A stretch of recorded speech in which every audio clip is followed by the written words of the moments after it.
This is Radio Tirana. We continue our program with an Albanian song.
This song is sung here by the women's choir from the village of Derbytown.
Ford himself and the bulk of the American and European bourgeois press supported the theory.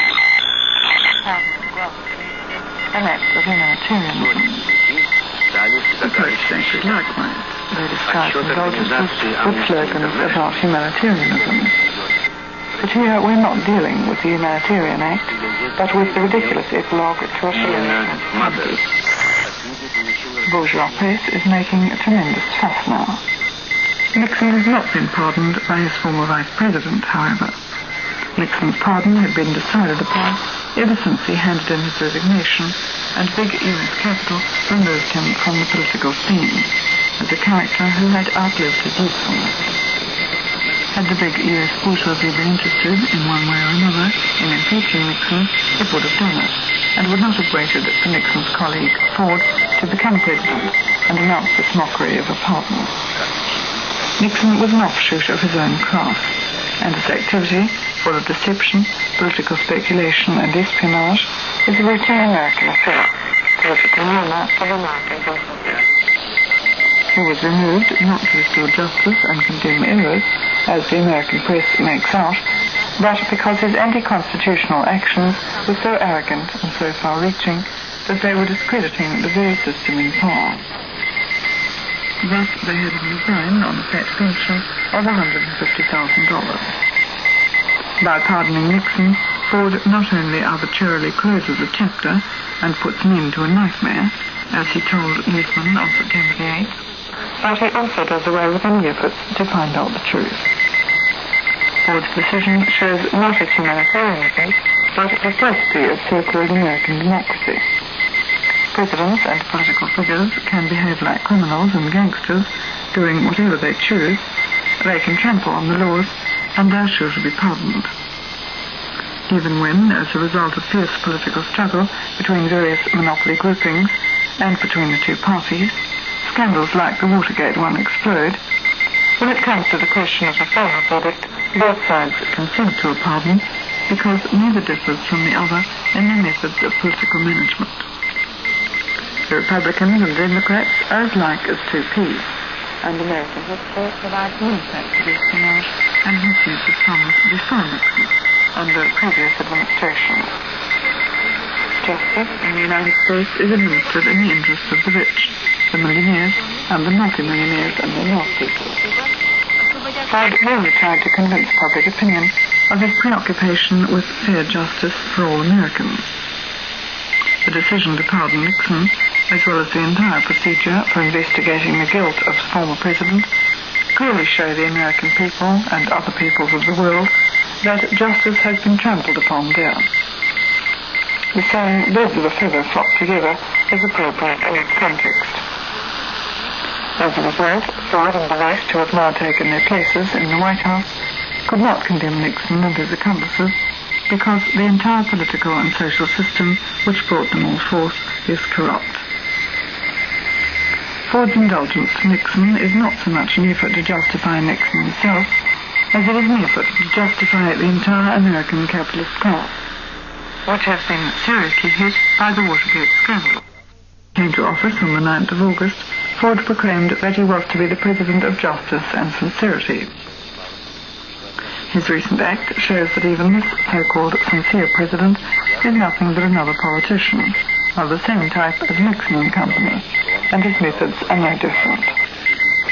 This shows just how correct the genuine revolutionary forces are when they lay stress on the thesis that changing leaders in the bourgeois state power brings no good to the people or the working class, and that the whole of bourgeois politics is geared solely to the same people. The peoples of the capitalist countries are coming to understand the political reality of their countries even better, especially since the recent events in the United States have exposed this phenomenon in all its sordidness. The capitalist system is rotten through and through. Its anti-democratic and reactionary character is deepening, and every illusion about reforming it within the framework of the bourgeois order would be wrong and dangerous. Genuine democracy is the only way to bring the people to power, with a state power which emerges from the revolution and gets rid of all the evils of exploitation, plundering, deception, and oppression. That was the commentary, False Pardon and the Falsity of American Democracy. You're listening to Radio Tirana. We continue our broadcast with the song To the Party.